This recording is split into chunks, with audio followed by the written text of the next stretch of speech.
Hello.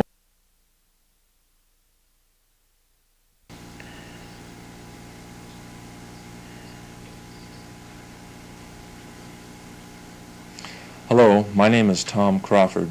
I am the coordinator for the Johnson O'Malley Consortium of Region 5. That's quite a mouthful, especially when you start trying to explain it. First, you might be asking, well, what's Johnson O'Malley? Johnson O'Malley is the name of an Indian education program established throughout the country for Indian people and Indian students especially on or near reservations. The Johnson O'Malley Act was passed in 1934, and it provided money originally, or provided for help for Indian people in a number of areas, and the area which has received most emphasis in the last few years has been education. So the Johnson O'Malley Act provides help for Indian education programs, special programs, on or near reservations throughout the United States. Now, in the state of Washington, there are a number of school districts now receiving assistance through the Johnson O'Malley Act. Here's a list of the districts which received assistance for the 1976-77 school year. And according to law, according to the regulations under the Johnson O'Malley Act, each of these districts also has to have an Indian Parent Committee which approves the use and monitors how these Johnson O'Malley funds are spent for the special programs in that district. Now, as you can see, it would get a little confusing trying to work with all of those districts or all of those parent committees at once. And this is a job that the State Supervisor of Indian Education has. So what he has done is organize these districts into 6 regions, organized roughly on the basis of reservation areas in the state of Washington. The Yakima Reservation area forms one region, and another region, Region 5, is the Colville Reservation area. And so that's where you get the name of the organization that I work for, the Johnson O'Malley Consortium, Region 5, because all of the parent committees on or near the Colville Reservation have formed an association or consortium and have incorporated as such and have begun sponsoring programs on the Colville Reservation. So now we get to my duties as coordinator.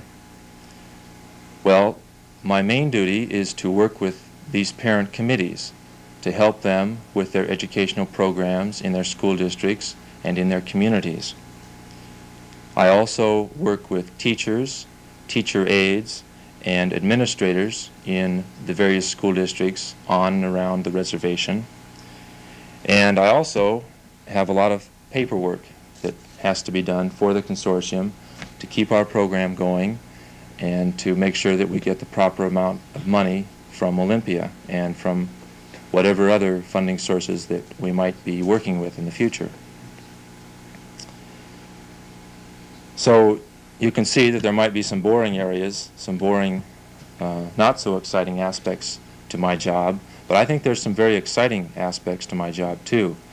I think when you can help a parent committee or a school district design a program, a better educational program for its Indian students, and help more students graduate from high school, for instance, or help more students have greater pride in their Indian heritage, I think that's pretty exciting.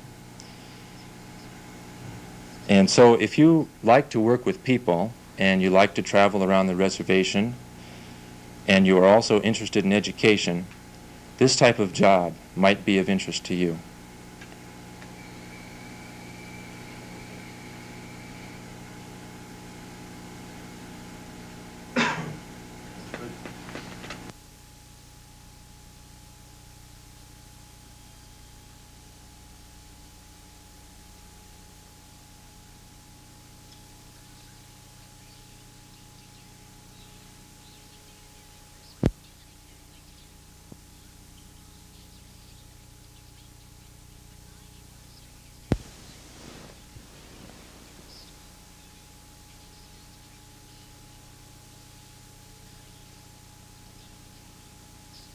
Tony calls that wash machine.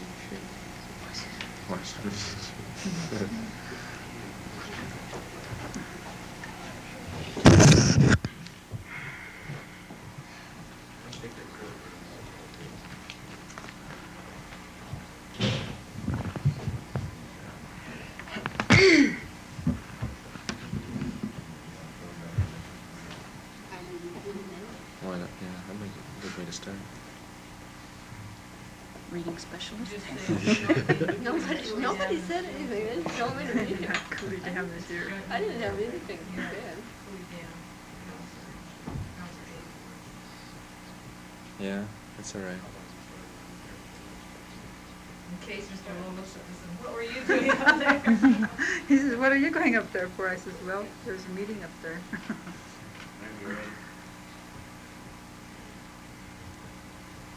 How is the reading program looking for this year here at Miss Spina?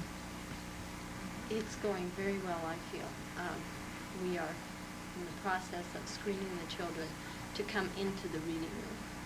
The individual teachers are doing their screening, and then when they refer them to us, we have our own screening to do. We have one class that is ready to come in. And we did testing on first graders this morning. We have some more testing to do tomorrow morning. We have about half of them finished so far. But I'm very thrilled with the way it's going so far. That's good. No hitches yet. Knock on wood.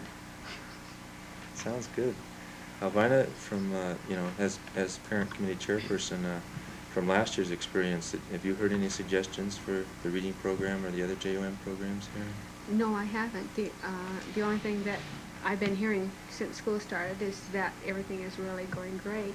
And everybody has been really pleased with all of the staff. Marcella, you'll be continuing with your tutorial work or your work in math? Yes, in the math area. I start this afternoon testing new children in school. Then I test the first grade. The teachers screen who they want, and then I further screen and pick the classes from there.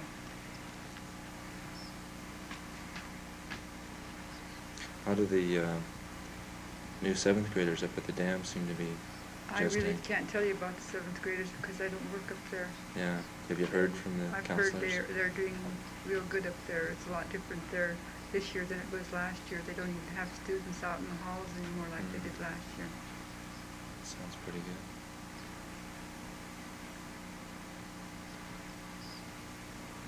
Any other ideas, or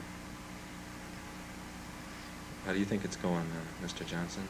Are you looking forward to a pretty positive year, Superintendent? Well, I think that the beginning of the year was much better this year than last year. Mm-hmm. And the students, they seem to be more enthusiastic, especially in the special program. Certainly having your 2nd grade teacher right from the beginning, I imagine, helps.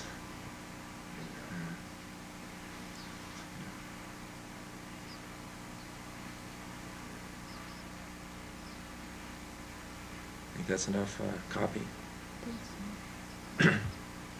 We're nice bodies, aren't we? Spontaneous. Listening, no interruptions. This is not a usual meeting. It's kind of hard sitting in the middle with a biggie, though. You got to sit straight all the time. I got a little strained here.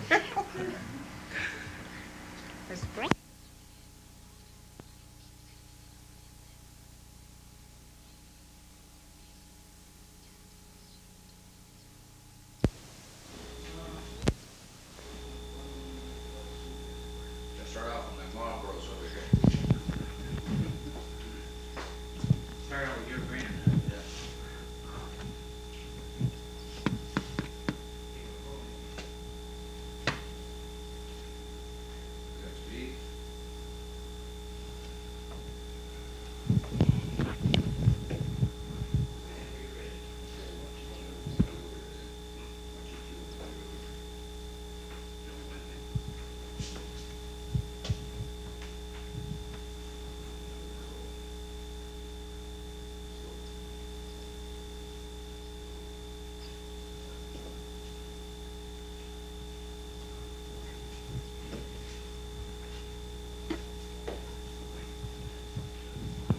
Yeah, good afternoon, gentlemen.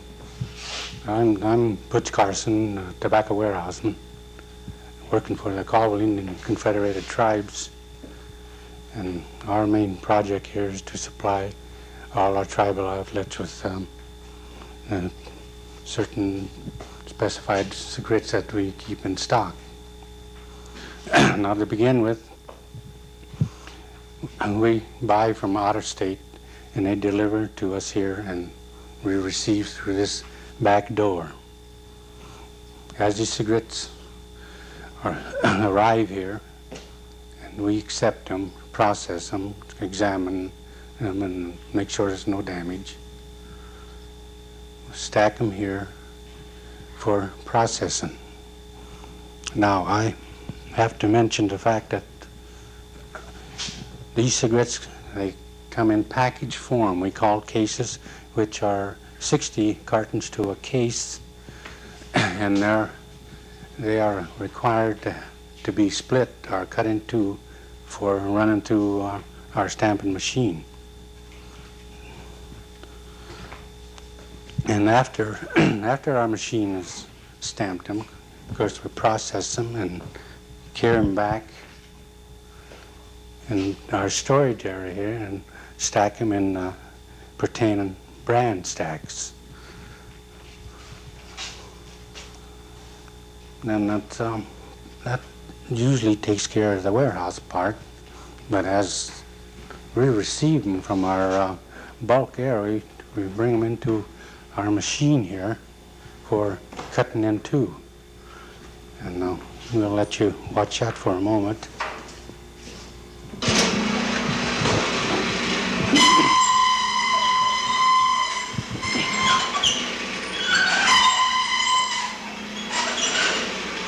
It's a little noisy, and it saves a lot of work. Prior to this, we had to cut that with a razor blade, so you can understand what a great gift that machine is to us here.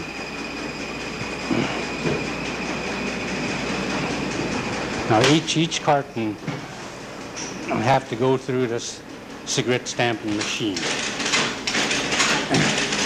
It cuts them open and stamps each pack, and we restack back into the container.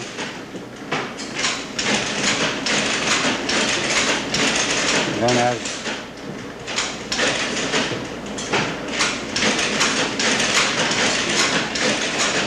this usually takes about 25 seconds or so to stamp 30 cartons.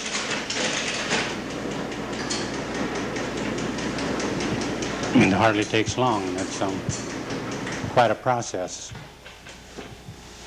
Now, after we stamp them, we also take them back into the warehouse back here and stack in a pertaining place for each brand.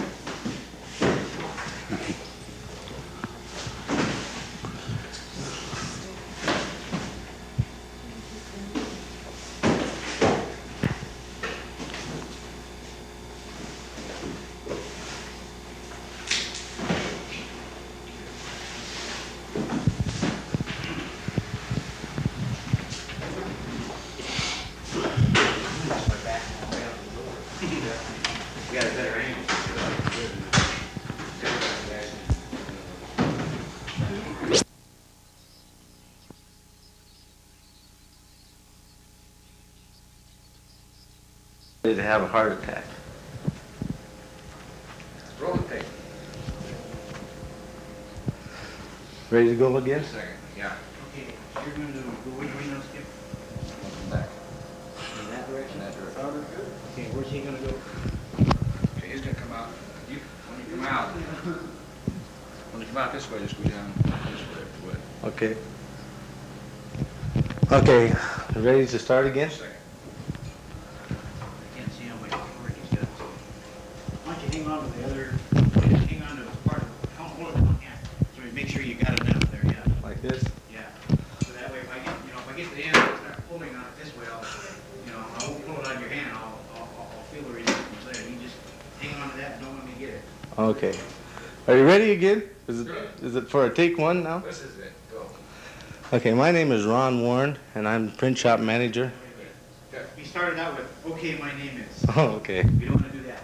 Just say my name is. But Give us about a 10-second pause. look at the camera for about 3 seconds and then start. My name is Ron Warren, and I'm print shop manager here at Nespelem, Washington. I was asked to talk to you people about a possible career in printing or graphics, and what classes you should take for these jobs. As far as I know, there's very few high schools that provide many classes that would be beneficial as far as running the press, except for perhaps a maintenance class of some kind. But your art classes would be important, say, if you were going into a graphics field. As you see here is some of our presses that we have. Other places have presses that are quite a bit larger than this. If you were to want to learn to run one of these presses, your best bet would be a community college. I know the community college at Spokane has a very extensive program, and it teaches you all facets from the offset press, and the newer offset press, to the older letterpress operations. And there's many other facets of printing besides these presses, such as our bindery department and camera work, which we were just at, and just unlimited amount of different equipment. So that's it. I don't know what else to say. I give up. Good enough?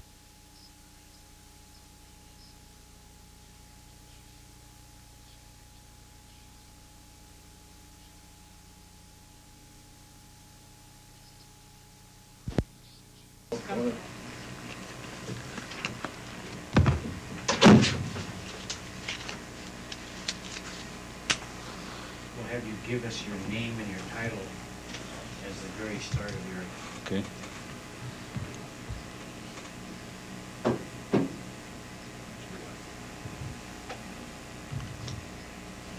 You don't have it all set up. Do you have it all set when you're gonna do some Albertons? My what? You're gonna do some Albertons? Yeah, I'll just explain briefly what he does. I don't want to get too much into that anyway. It's kind of hush-hush. Yeah.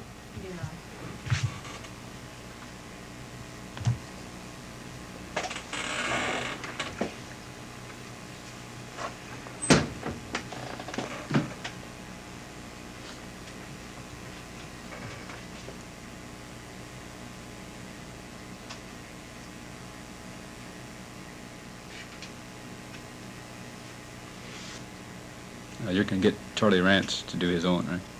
Range. We're gonna get him out in the meadow between here and Inchline tomorrow afternoon. Oh, really? Whenever you're ready, you'll just give us about 5 seconds of silence, looking into the lens, then you can go into it. Yeah, look right in here. Okay.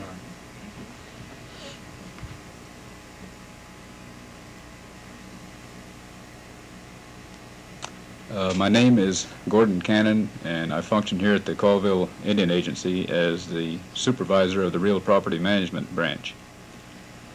Under my supervision is the range branch, a geologist, a survey crew, an A&D section, a tenure and management section, and a probate section. And I'll explain briefly what each of those does, the functions of each of those branches, except for range, and the range manager will explain that to you himself. The A&D function has to do with the buying and selling of Indian lands, and also the buying of non-Indian lands where the title is going to be put in a trust status. That's a tax-free status owned by either the tribe or a tribal individual. Any sale of tribal trust lands or individual trust lands has to come through this office. We also maintain our own land records here, just as a county recording office does, a county auditor's office. The tenure and management branch handles anything that involves the use of land. That's where title isn't transferred.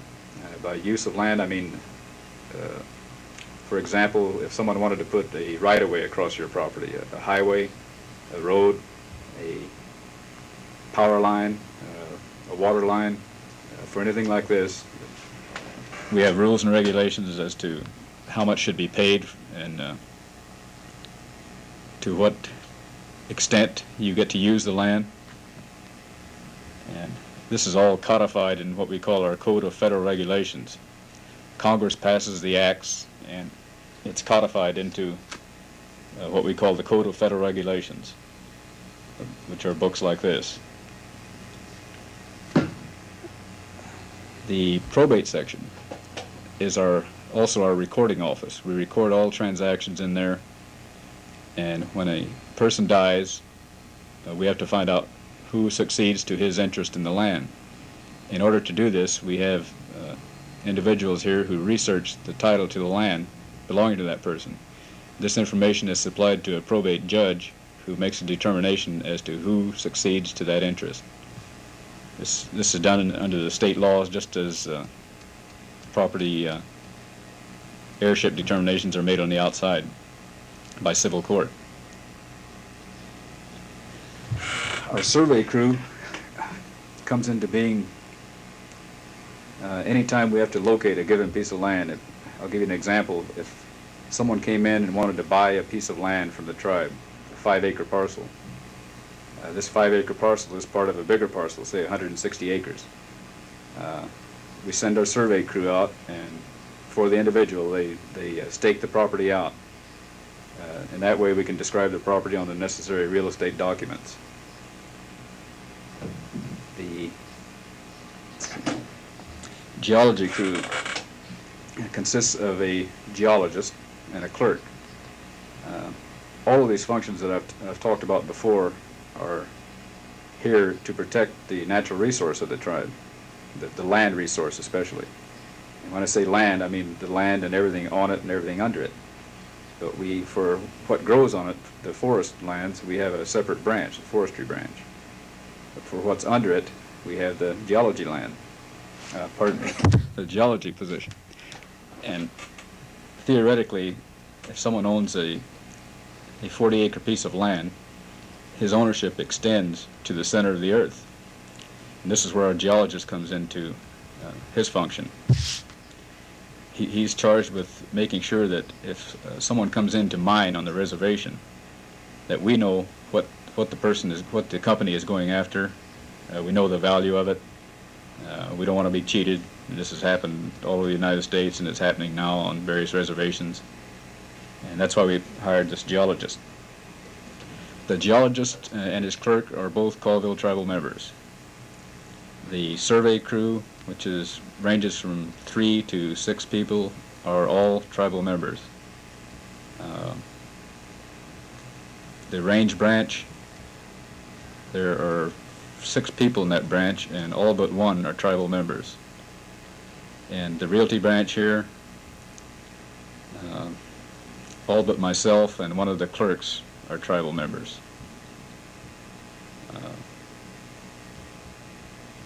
I guess that about covers that.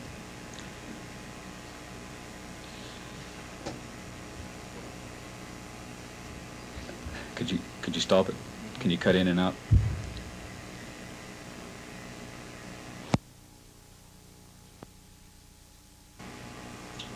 I guess about the same position you were before. Your left arm was on the desk, and your right hand was on your cigarette in the ashtray. Oh, okay. Cigarette and ashtray, you'll have to worry into it though. Put the what? And then leave your hand on the cigarette until after you start talking, and then you can do whatever you want. Oh, okay. Yeah, leave it there until after you start, then you can go ahead and pick it up. To get you about the same relative position as you were when we finished the other section, okay? And look towards the camera, and when you're ready, you can just start talking. Okay. I'd like to explain just briefly the training and experience it takes to get into a position like this. There was a time in the Bureau, maybe 10 years ago, when all the heads of branches were non-Indians. And for the most part, the clerical staff was Indian. Some time ago, emphasis was placed on training Indians to take over these, pardon me, to take over these positions. Indians now have preference for employment, so the program that's being utilized now is to train people, train the clerks and to interest Indians outside the Bureau to get into the Bureau with the proper background. I started out as a clerk myself, and both of my heads of sections started out as clerks. What you do in order to surmount this problem of lack of education is you obtain training on your own. You can have on-the-job training. You take courses in real estate.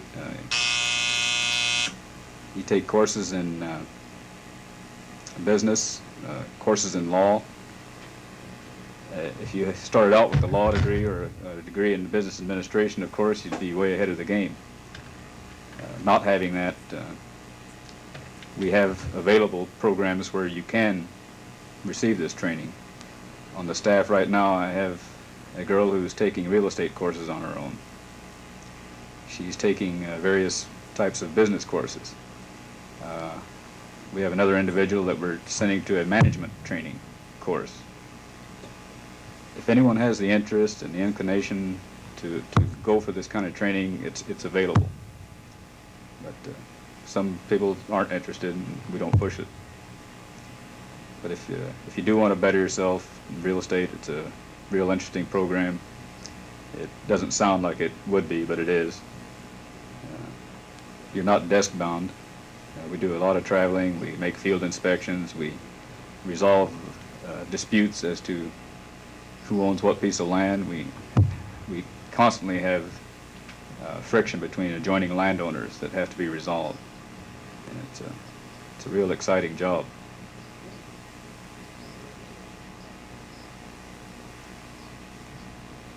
Good.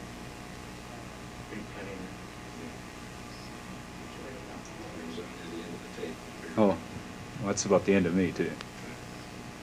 Say that again.